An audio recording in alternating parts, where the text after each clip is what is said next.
consider these plants to be extensions of the god or goddess themselves. If you read Terence McKenna's book, The Food of the Gods, he talks a lot about, even to this day, if you study, peyote ceremonies and such, they consider, these plants to actually have, deities living within them.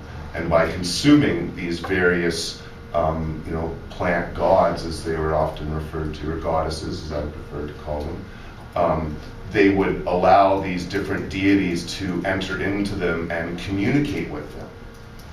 And so many different parables in history have been written about this experience, and it's somewhat confusing because whether they were using mushrooms or opiates or cannabis at times is difficult to determine because of the last couple thousand years of prohibition, where the Catholics and other Christians have gone and destroyed as much information about these various plants and their history as possible. And I think a good example is even before this, I passed by were the Egyptians, right? This is Haset, I think her name is.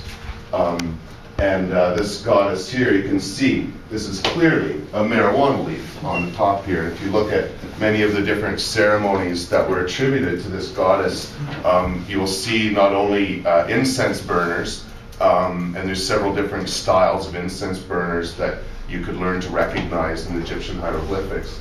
But also, and I didn't bring it this year, but the last 2 years I brought one of my pictures I have at home with a bunch of Egyptians with this little pile of what they call unguent on the top of their heads. If you look it up, they don't really explain what it is very well.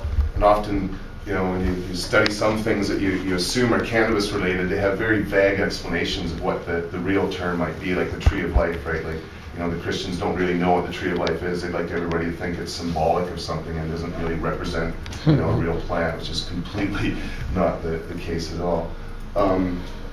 And so the little pile on the top of their heads was actually mostly hashish, mixed in with a few other oils and perfumes that they would use sometimes in ceremonies to deal with the dead, but they did all sorts of weird stuff with the dead, so that's nothing to be, I can't say much about that. But the picture I have and some other pictures I've seen is where they use these at parties. And what it would be they'd even have this ring of metal that would go around the top of your head that was meant to hold the oils that were contained in this pile of unguent.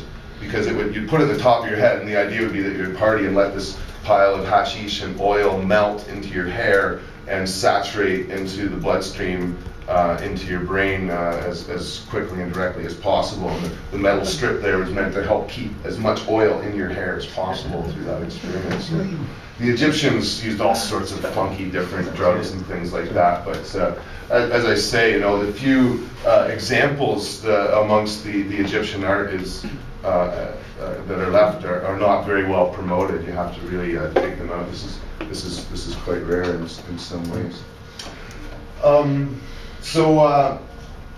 The Tree of Life, just to nail down a few more other things about why it could be considered the Tree of Life, is aside from the fact that, again, in particular when eaten, it would help achieve a state of euphoria and possibly understanding of human nature and others that would be attributed to, Mother Goddess or Gaia, whatever, you term. Like, if you look back at a lot of ancient history, actually, it's not different gods and goddesses. Most ancient religions over 10,000 years ago were pretty much goddess worshiping, right? Not very many male deities before them, from my understanding, but I can prove wrong all the time. It became known as the Tree of Life partly because it was really good for seed.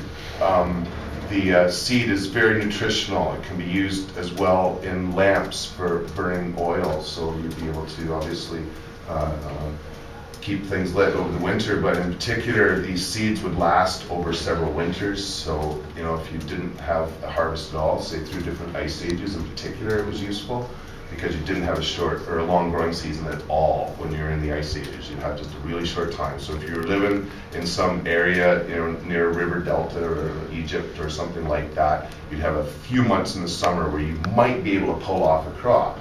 And nothing produces faster or better essential fatty acids and proteins than cannabis. So you could throw the seeds in some fertile ground, hopefully, get a crop off before the winter time came, and those seeds would be able to sustain you through days that you wouldn't be able to get any meat, because you can live entirely off of hemp seed. It contains all essential fatty acids and proteins that you need to survive. You could live indefinitely for your whole life if you had nothing but bags of hemp seed. It would be really boring, but it could be done. Just like vegetarians, I haven't eaten meat in over 12 years. It's totally possible. In fact, it's probably healthier for us to do these sorts of things. And so the fiber as well became incredibly useful. It would have been first used as mats probably, right? Where you just wove the branches together and threw them on the ground and made a mat for the bottom of your household. Or cave, or wherever you were living, progressing into weaving into clothing. Canvas this year is made out of hemp, or old canvas. So, the different uses of cannabis certainly attributed to its growth. It was used around the world in a variety of ways. So one of the oldest known artifacts containing cannabis is actually from Taiwan.